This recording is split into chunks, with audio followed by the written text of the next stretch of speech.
Nuestro Padre Jesús Nazareno, sinasamba ka namin, pinipintuho ka namin, aral mo ang aming buhay at kaligtasan. Nuestro Padre Jesús Nazareno, iligtas mo kami sa kamatayan, ang krus mong pinamatayan ay sagisag ng aming kaligtasan. Nuestro Padre Jesus Nazareno, dinarangal ka namin. Nuestro Padre Jesus Nazareno, inulwalhati ka namin. Nuestro Padre Jesus Nazareno, inarangal ka namin. Nuestro Padre Jesus Nazareno, inulwalhati ka namin.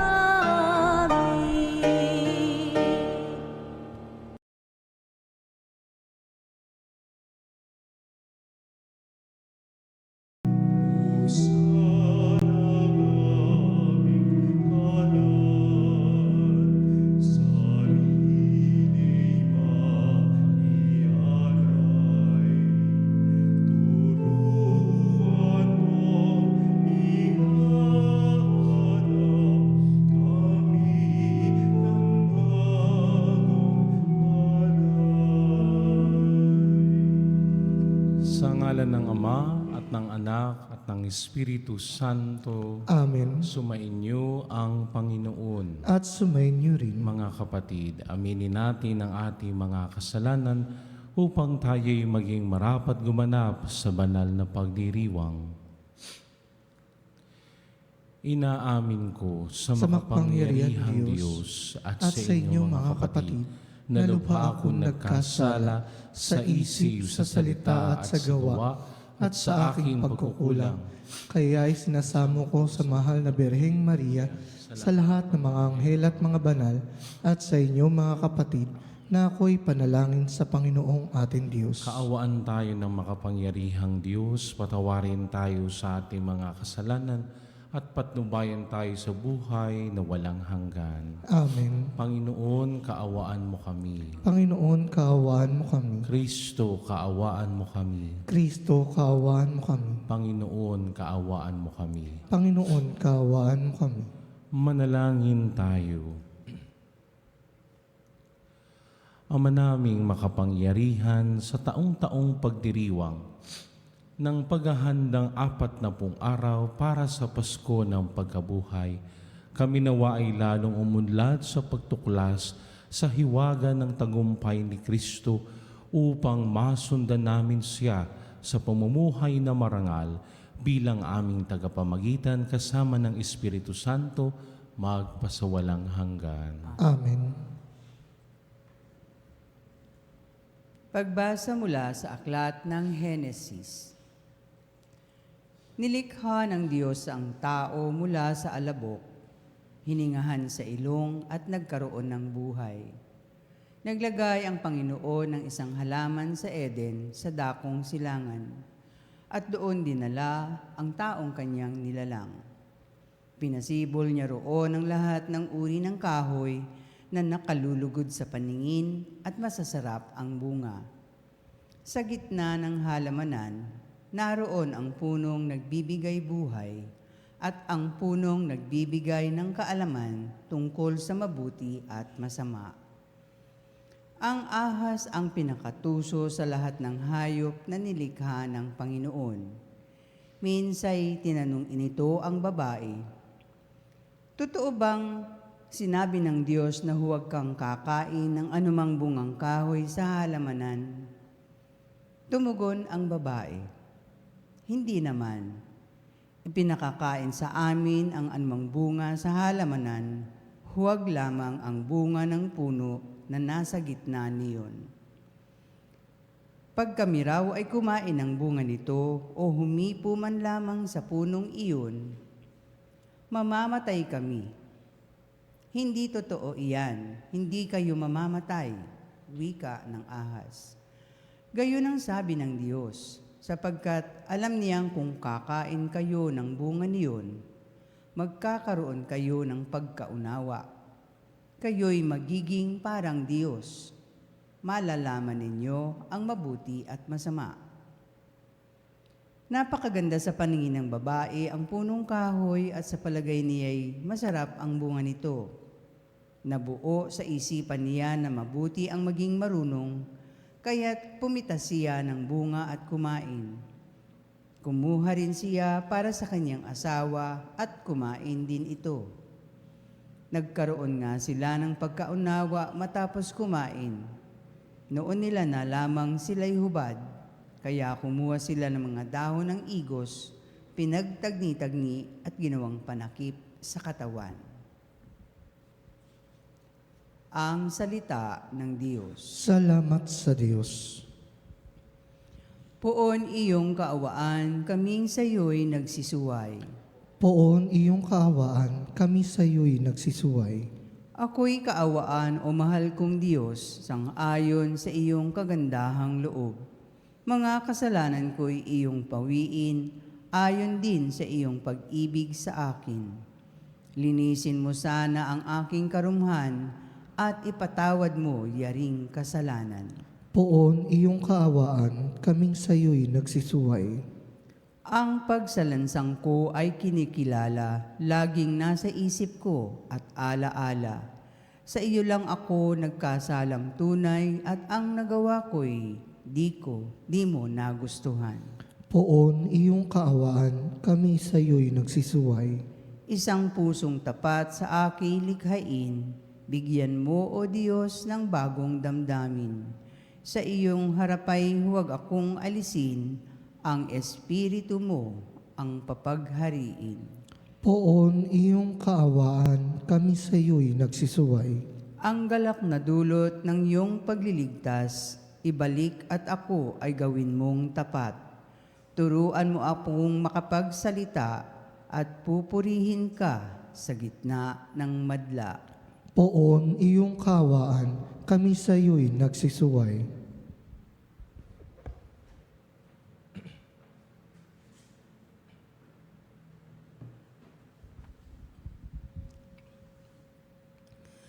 Pagbasa mula sa sulat ni Apostol San Pablo sa mga taga-Roma. Mga kapatid, ang kasalanan ay pumasok sa libutan sa pamamagitan ng isang tao at ang kamatayan sa pamamagitan ng kasalanan niya. Dahil dito, lumaganap ang kamatayan sa lahat ng tao sapagkat ang lahat ay nagkasala. Sa pamamagitan ng isang tao, si Adan, nagari ang kamatayan dahil sa kanyang kasalanan. Ngunit sa pamamagitan din ng isang tao, si Jesucristo, higit ang kinamtan ng mga kinabagan ng sagana at pinawalang sala. Sila ay mag-aari sa buhay. Kay laki ng kaigtan ng pagpapalang ito kaysa kasawiang iyon. Kaya't kung paano nagbunga ng kaparusahan sa lahat ang kasalanan ng isang tao, ang pagkamatuwid naman ng isang tao ay nagdulot ng kapatawaran at buhay sa lahat.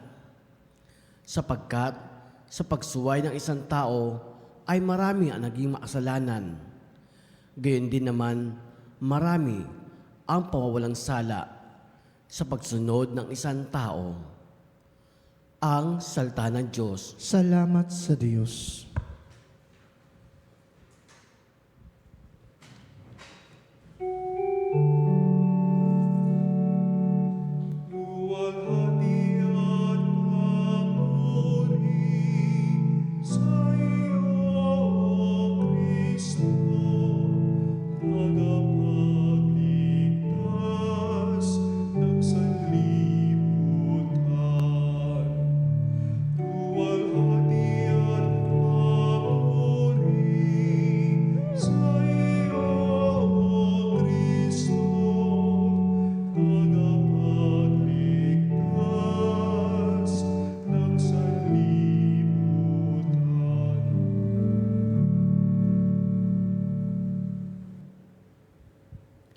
Luwalhati at papuri sa iyo, Panginoong Hesukristo.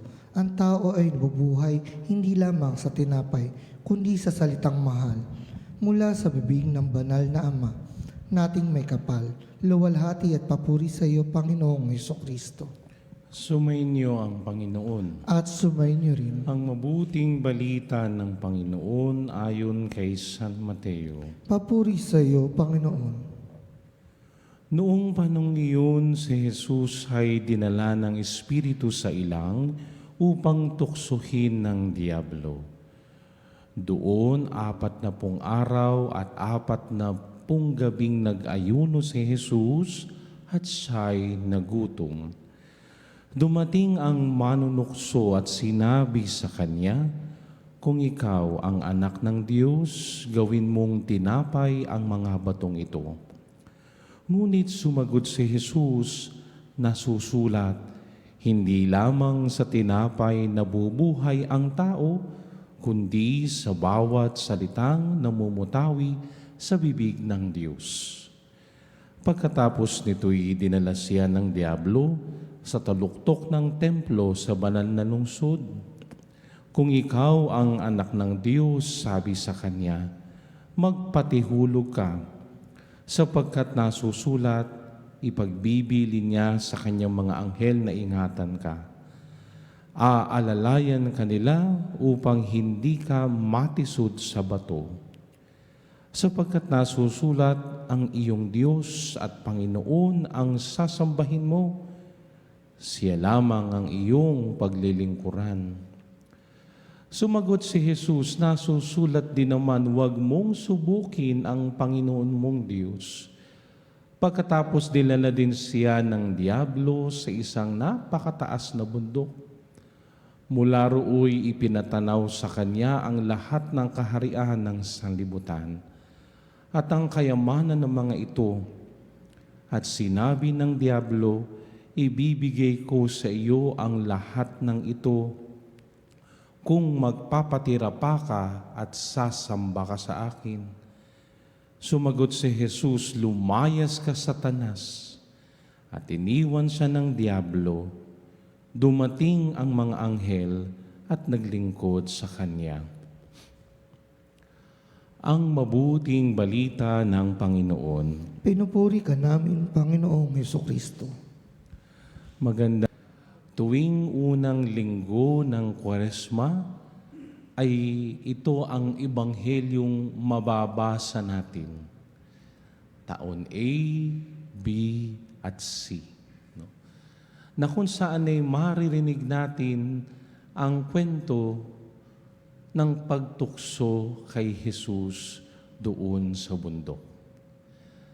Sa mabuting balita ni San Mateo sa ating binasa ngayong umagang ito, 2 ang ginamit niyang pangalan para sa manunukso. Ang Diablo at si Satanas. Ang salitang Diablo ay galing sa 2 Griegong salita. Dia, 2, bolo, hati. Ibig sabihin, mahati sa 2. At ang salitang Satanas ay galing sa salitang Satana, na ibig sabihin taga-usig. At dito, sa tagpo ng ating kwento ngayong araw na ito, makikita natin na halos pareho o equal footing si Jesus at ang Diablo. Bakit?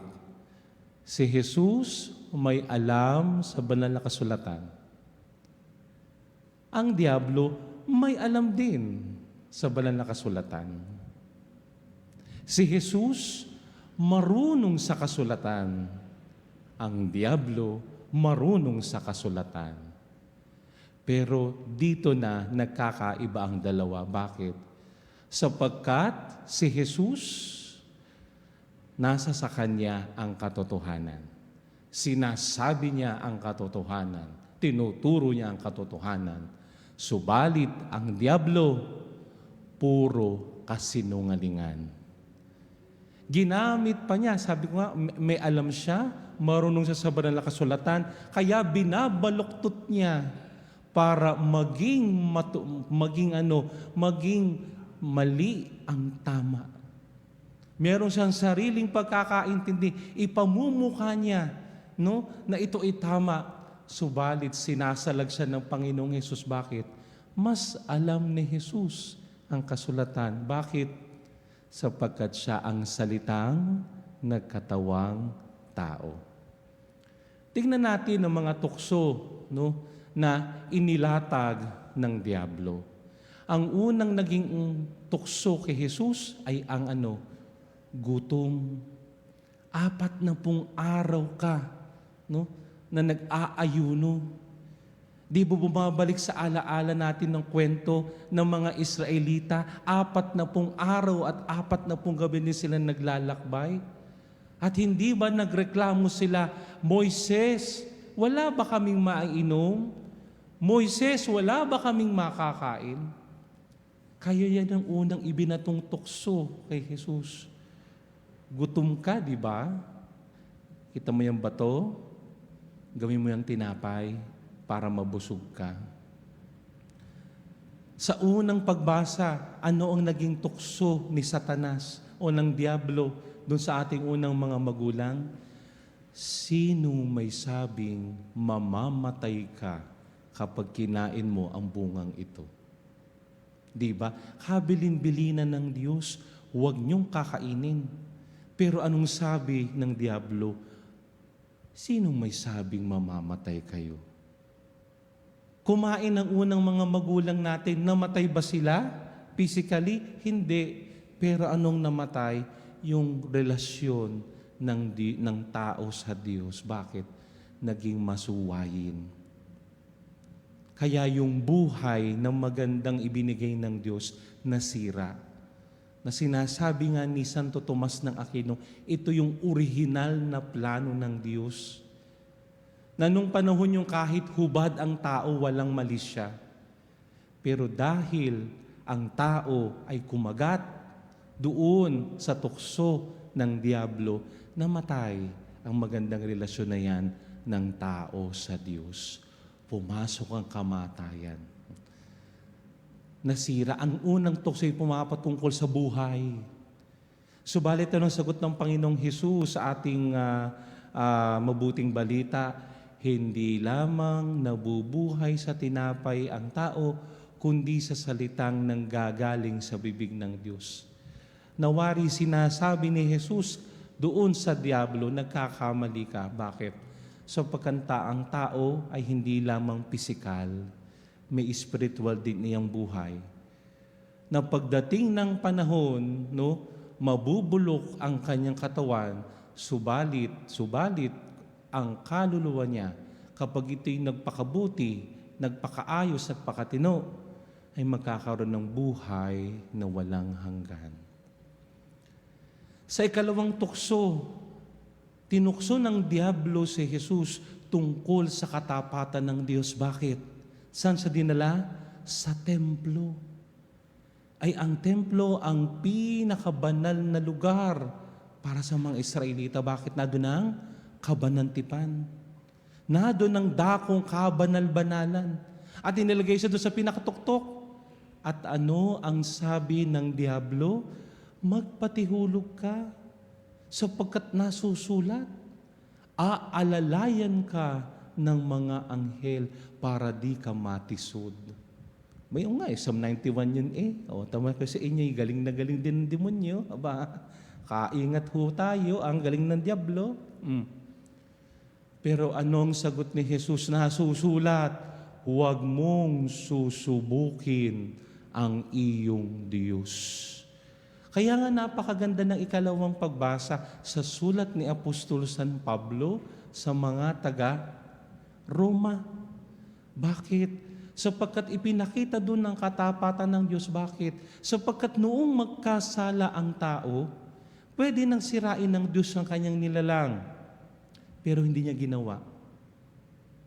Bagkus nagbigay siya ng pangako, ipapadala ko magliligtas sa inyo. At nagkatotoo yan kanino? Kay Kristo. Kaya anong sabi ni San Pablo?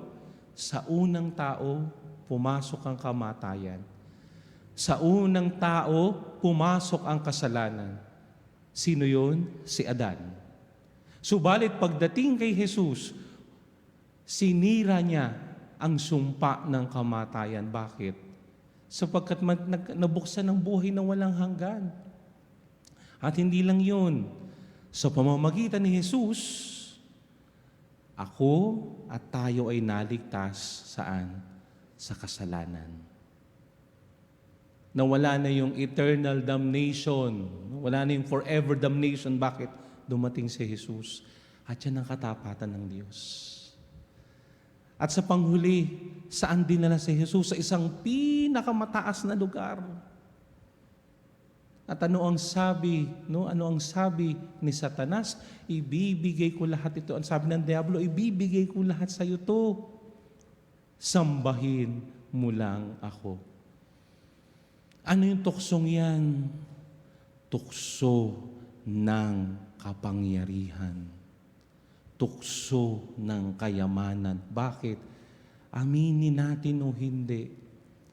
Kapag ikaw ay mayaman, may sinabi ka. Kapag may kapangyarihan, kaya mong pagalawin lahat kahit ito ay mali. At ano ang sinabi ni Jesus sa ikatlong tuksong iyan ni Satanas? Lumayas ka, Satanas! Nagulat kayo, dinawala si Satanas. Nagulat kayo. Lumayas ka, Satanas. Bakit? Ano ang sabi ng Panginoong, ano sabi ni Jesus? Ang Diyos lamang ang iyong sasambahin. Bakit? Sapagkat ang lahat ng kapangyarihan, karangalan, kapurihan ay sa Diyos lamang. Ako at tayo ay mga hamak na nilalang ng Diyos. Subalit kahit tayo hamak na nilalang ng Diyos, itinaas niyang antas natin. Bakit? Sa pamamagitan ni Jesus. Hindi tayo tinuring na mga alipin. Tinuring tayong anak ng Diyos. At nung huling hapunan, napakaganda ng binitawan ni Jesus. Hindi lang kayo basta kaanak ng aking Ama, kayo ay mga kaibigan ko. Alam mo ito yung pangatlong tukso, no? Ni Satanas o ng Diablo. Madaming nahuhulog dito. Madami.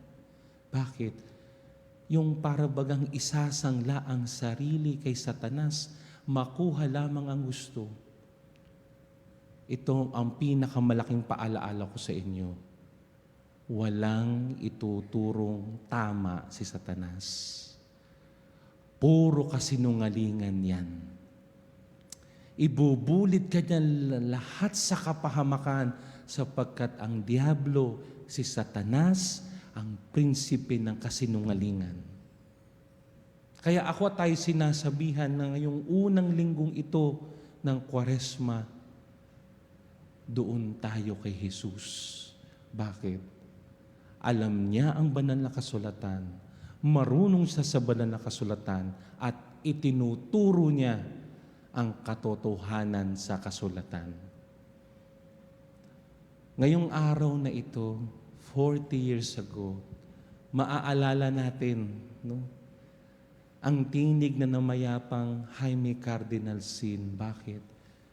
February 22, 1986, tumawag siya sa Radyo Veritas at nanawagan siya. Anong unang bungad ng namayapang Cardinal Sin? Magdasal tayo. Sapagkat ang problema ng ating bansa nung panahong iyon, no, ay hindi nating makakayanan kung walang tulong ng panalangin. 40 years ago, the Cardinal Sin called, go to EDSA. We will fight not by arms, not by tanks, but we will fight by prayer. Yan ang masasabi natin na isang magandang iniiwan ng EDSA 40 years ago. Sapagkat nung panahon yun, pwedeng hindi na sila magsalita. Bakit? Kasi gobyerno nakakatakot. Baka anong mangyari. Pwedeng maging manahimik na lang kami. Pero the good cardinal called Radio Veritas. Pray, magdasal. At ito din ang hamon sa atin ngayong unang linggo ng Kwaresma, na sa panahong ito, dagdagan ko at dagdagan natin ang ating pananalangin. Ang dami ng tukso sa paligid natin, ang daming mga kaguluhan sa paligid natin, at yung iba ay nawawala na ng pag-asa, at yung iba bumibigay na sa mga tukso. Ako at tayo hinahamon, magdasal tayo. Tibayan natin ang ating loob. Humingi tayo ng tulong sa may kapal. Bakit? Sapagkat kung ganang sarili ko lang at lakas natin itong hindi natin kaya. Subalit sa tulong ng Diyos, magagawa natin ang lahat ng bagay. Napagtagumpayan ni Jesus ang mga tukso. At nung matapos sa pagtagumpayan ito ni Jesus, dumating ang mga anghel para paglingkuran siya. Kung tayo ay sama-sama magdadasal, sama-sama tayong maninindigan sa katotohanan, sama-sama ako at tayo mamumuhay ng tama at naaayon sa aral ng Diyos, makakayanan nating manalo sa mga tukso. At hindi tayo pababayaan ng Diyos. Papadala siya ng mga anghel upang tuwangan tayo sa buhay natin. Nawa sa pagpapatuloy ng ating banal na misa ngayong umagang ito, hari nawa na si Jesus na nagtagumpay sa mga tukso ay bigyan tayo ng lakas para manalo din sa mga tukso ng buhay. Na sa bawat tukso at hamon na humaharap sa ating buhay, harapin natin ito. Hindi lang ng lakas ko't lakas natin, kundi hihilingin natin ang lakas ng Diyos upang mapagtagumpayan lahat natin ito. At ako at tayo ay inaasahan din magbigay tayo ng lakas sa iba upang ang mga tukso at hamon ng buhay ay kanilang mapagtagumpayan. At habang ngayong mga araw na ito ay gugunitain natin ang ika-40 taon ng anibersaryo ng EDSA People Power. Sana huwag nating makakalimutan na ang EDSA People Power ay hindi lang people power. It's about prayer power. Kaya ito ay nagtagumpay. Amen.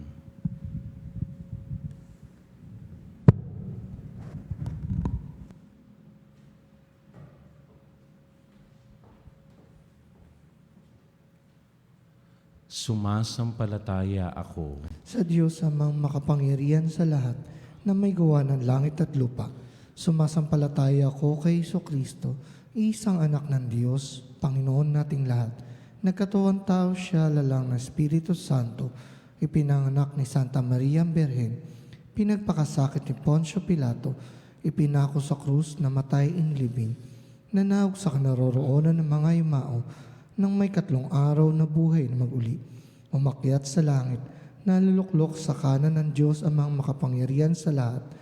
Doon magmumulat paririto at hukom sa nabubuhay at ng namatay na tao.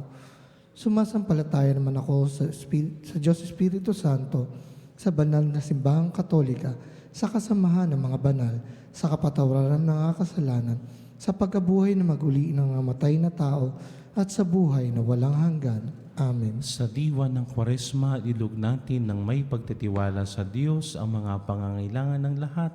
Manalangin tayo. Panginoon, gawin mo kaming masunurin sa iyo. Panginoon, gawin mo kaming masunurin sa iyo. Para sa simbahan, naway manatiling itong tapat sa plano ng Diyos at umiwas sa tukso ng kapangyarihan, kayamanan at karangalan, at magtagumpay tulad ni Jesus. Manalangin tayo. Panginoon, gawin mo kaming masunurin sa iyo. Para sa Santo Papa, mga obispo at pari, naway malinaw nilang maituro at isabuhay ang aral ng kautusan ng Diyos. Manalangin tayo. Panginoon, gawin mo kaming masunurin sa iyo.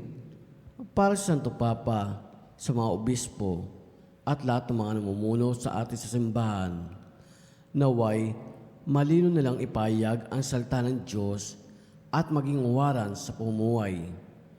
Manalangin tayo. Panginoon, gawin mo kaming masunurin sa iyo. Para sa mga pamilya ng mga migrante, naway patagin sila ng pananampalataya at pag-asa sa gitna ng kanilang pagkawalay sa kanilang mga kamag-anak. Manalangin tayo. Panginoon, gawin mo kaming masunurin sa iyo. Para sa ating pamayanan, mga pamilya at bawat isa sa atin, nawa sa kwaresmang ito ay maging handa tayong sumunod sa kalooban ng Diyos at magtagumpay laban sa tukso. Manalangin tayo. Panginoon, gawin mo kaming masunurin sa iyo. Sa ilang sandali ng katahimikan, ipanalangin natin ang kagalingan at ang tanging kahilingan ng ating mga Eucharistic Advocate. Manalangin tayo. Panginoon, gawin mo kaming masunurin sa iyo. Panginoong Diyos, salamat sa pagkakataong simulan ng Kwaresma sa alaala ng pagtatagumpay ni Jesus laban kay Satanas. Patnubahin mo kami at ang lahat ng migrante sa iyong masuyong kalinga sa pamamagitan ni Kristong aming Panginoon. Amen.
Kayo mga kapatid upang ang paghahain natin ay kalugdan ng Diyos sa mga makapangyarihan. Tanggapin nawa ng Panginoon itong paghahain sa iyo mga kamay sa kapurihang niya't karangalan sa ating kapanginabangan at sa buong sambayanan niyang banal. Ama naming lumikha, gawin mo kami maging marapat maghain sa pagdiriwang namin ngayon ng pagsisimula ng banal na panahon ng 40 araw na paghahanda para sa Pasko ng pagkabuhay sa pamamagitan ni Hesukristo kasama ng Espiritu Santo magpasawalang hanggan. Amen. Sumainyo ang Panginoon. At sumainyo rin. Itaas sa Diyos ang inyong puso at diwa. Itinaas na namin sa Panginoon. Pasalamatan natin ang Panginoong ating Diyos. Marapat na siya ay pasalamatan.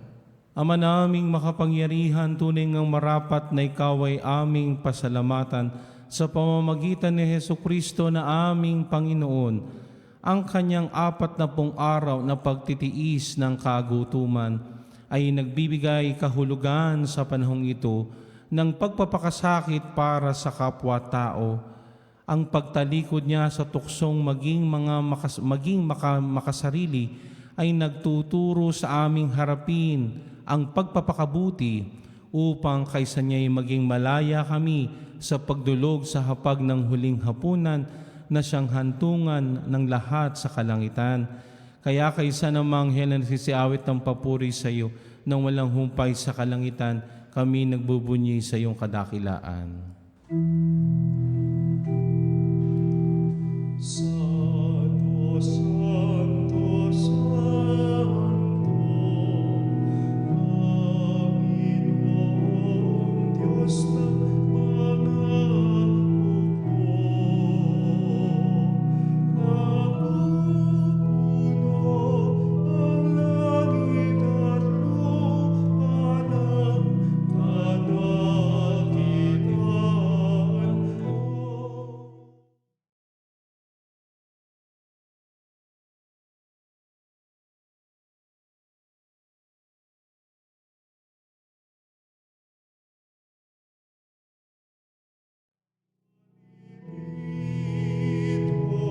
Sa ngalan ng Panginoon, Hosana sa kaitaasan.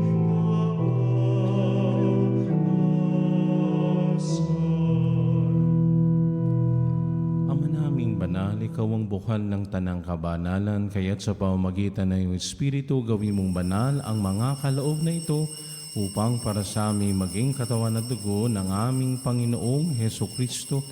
Bago niya pinagtiis ang kusang loob na maging handog, hinawakan niya ang tinapay, pinasalamatan kanya, pinaghati-hati niya iyon.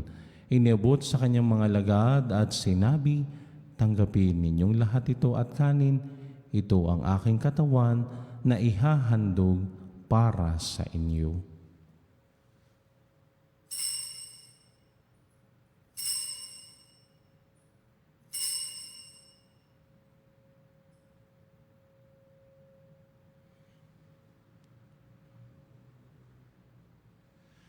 Gayon din naman nung matapos ang hapunan, hinawakan niya ang kalis, muli kanyang pinasalamatan. Inabot niya ang kalis sa kanyang mga lagad at sinabi, tanggapin ninyong lahat ito at inumin. Ito ang kalis ng aking dugo, ng bago at walang hanggang tipan. Ang aking dugo na ibubuhos para sa inyo at para sa lahat sa ikapagpapatawad ng mga kasalanan. Gawin ninyo ito sa pag-alaala sa akin.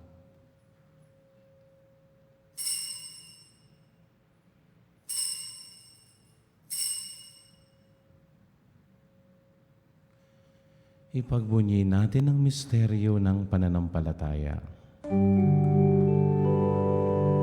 Si Kristo'y namatay, si Kristo'y nabuhay, si Kristo'y babalik sa wakas ng panahon.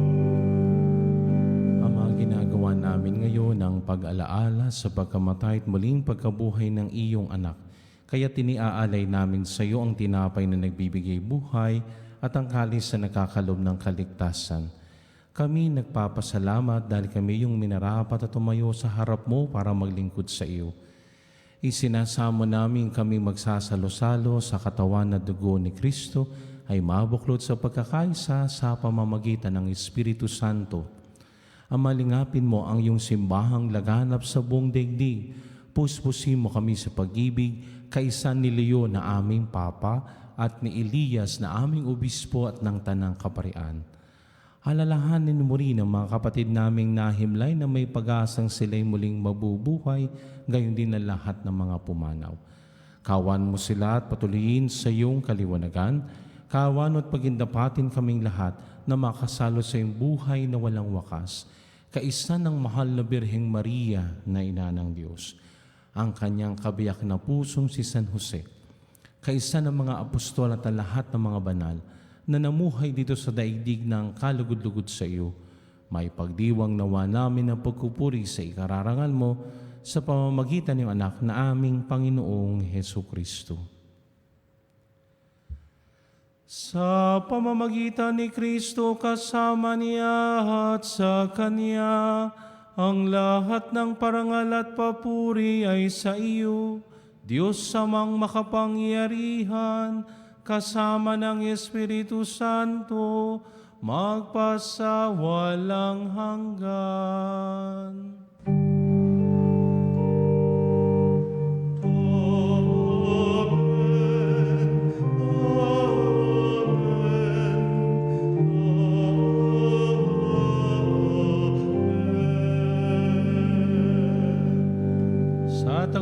ng mga nakagagaling na utos sa turo ni Jesus na Panginoon natin at Diyos, ipahayag natin ng lakas loob.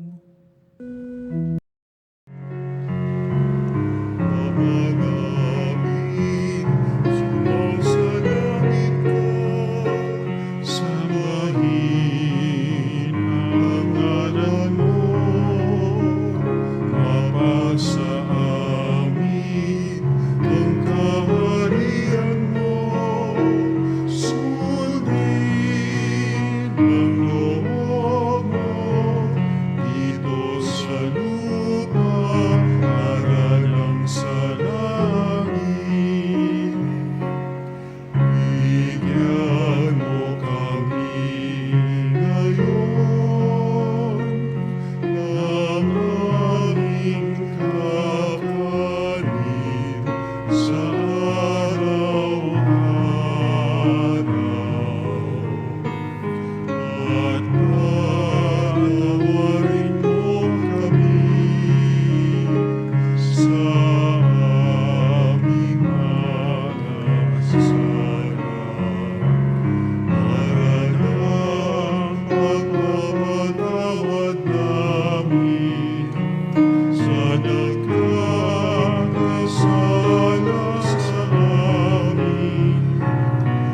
At huwag mo kami ipahintulot sa tukso, at iadya mo kami sa lahat ng masama.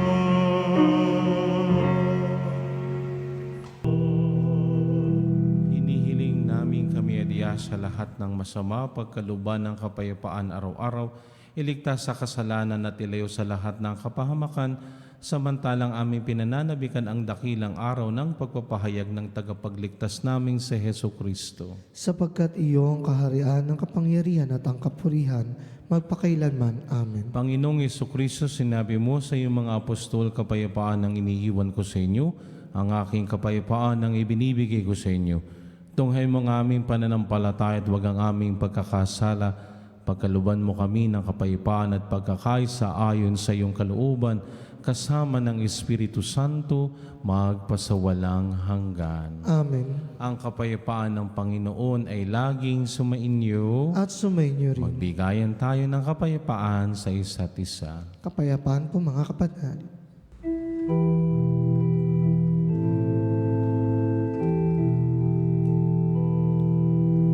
Cordero ng Diyos, na nag-aalis ng mga kasalanan ng sanlibutan, maawa ka sa amin.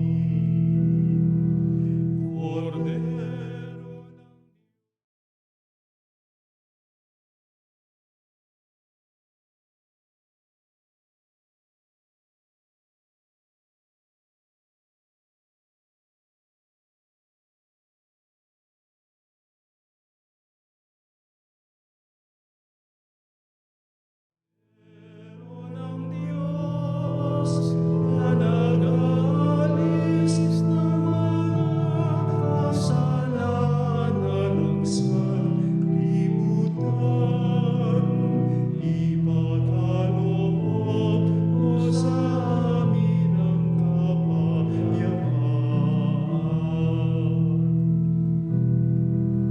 Ito ang kordero ng Diyos, itong nag-aalis sa mga kasalanan ng sanlibutan, mapapala tayong inaanyayahan sa kanyang piging. Panginoon, hindi ako karapat-dapat na magpatuloy sa iyo, ngunit sa isang salita mo lamang ay gagaling na ako.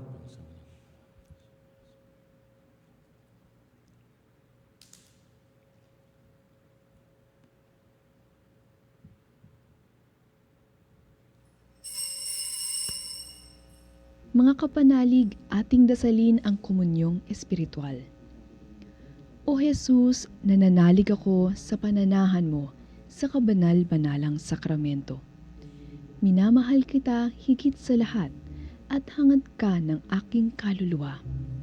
Hindi ko man matatanggap ngayon ang iyong katawan at dugo, inaasahan ko na patuloy kang mamumuhay sa aking puso. Naniniwala ako na narito ka at kaisa ka ng aking buong pagkatao.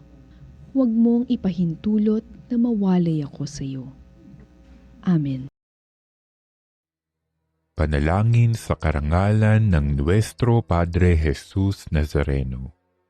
O Jesus Nazareno, katamis-tamisan naming manunubos, sa harap mo ngayon naririto kami't nangangayupapa at nagsisisi ng taos-puso sa aming pagiging walang turing sa iyo at paglimot sa di mabilang na mga biyaya mo, lalong-lalo na yaong mahalagang biyaya ng pagtutubos.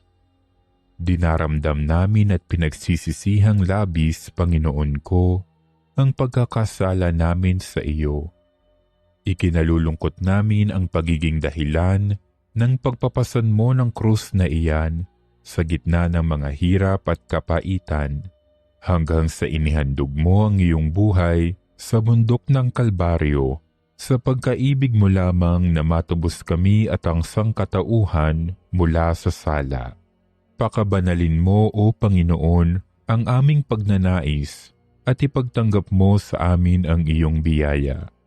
Maging tagapamagitan nawa ang iyong ina, ang kalinis-linisang Birheng Maria.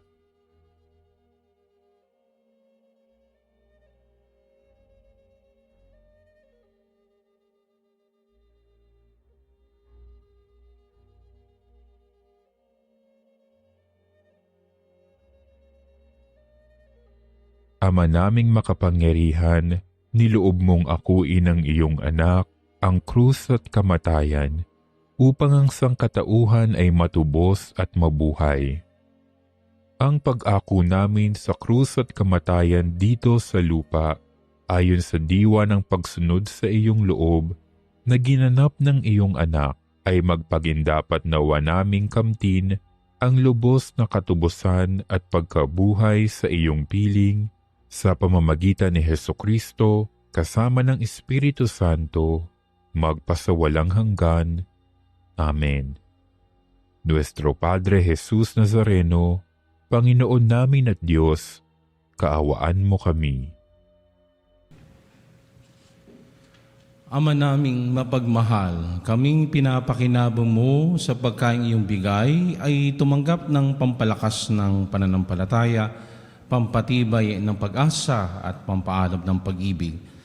Matutuhan nawa naming damahin ang gutom at pananabik sa tunay na pagkaing nagbibigay buhay upang kami makapamuhay sa bawat salita na namumutawi sa iyong bibig sa pamamagitan ni Jesucristo kasama ng Espiritu Santo magpasawalang hanggan. Amen. Inihiling namin ng mga may sakit natin na nakikinig sa banal na misang ito na iyuko ang inyong mga ulo, ilagay inyong mga kamay sa dibdib para sa panalangin para sa mga may sakit.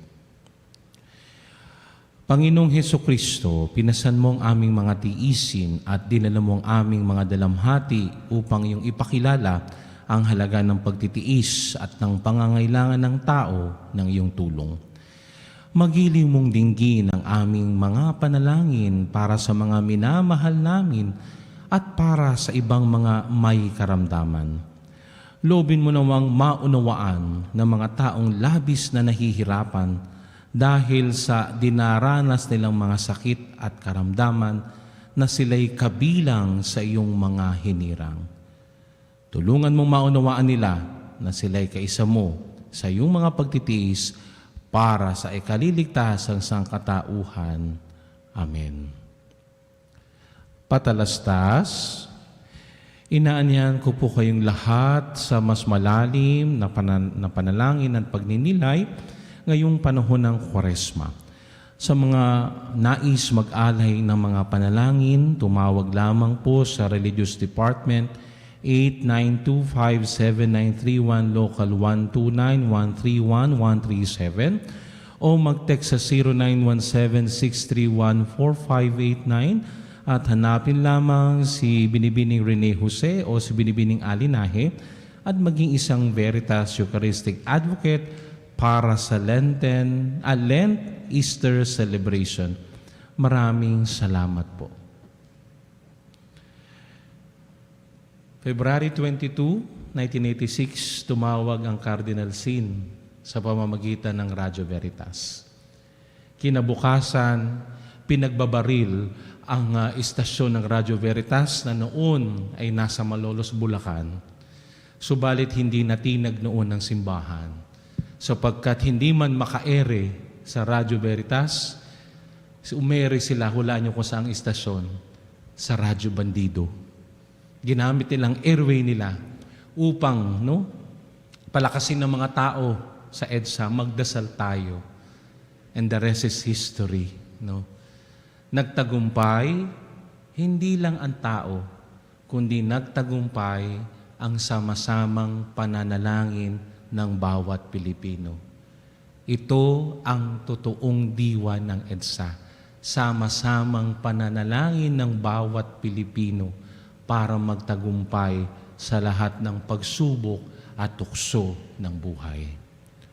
Sumainyo ang Panginoon. At sumainyo rin. Pagpalain nawa kayo ng makapangyarihang Diyos, Ama at Anak at Espiritu Santo. Amen. Tapos ng misa, humayong mapayapa. Salamat sa Diyos.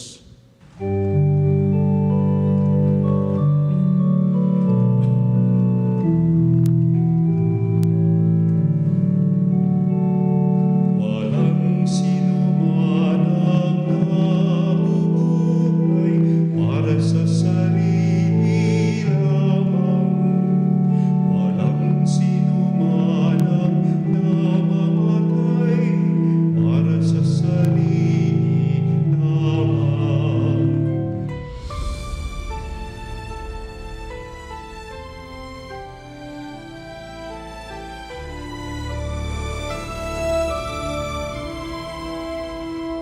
Nuestro Padre Jesús Nazareno, sinasamba ka namin, pinipintuho ka namin, aral mo ang aming buhay at kaligtasan. Nuestro Padre Jesus Nazareno, iligtas mo kami sa kasalanan.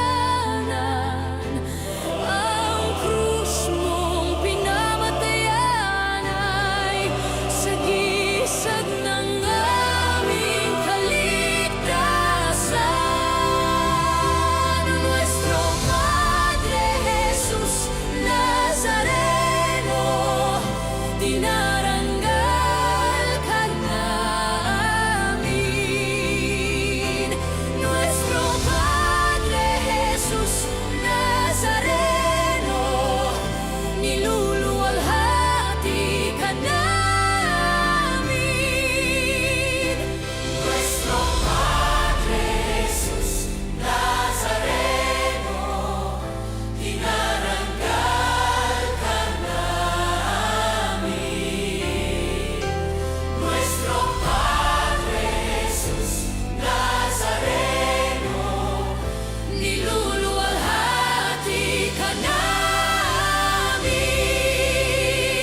Nuestro Padre Jesus Nazareno, sinasamba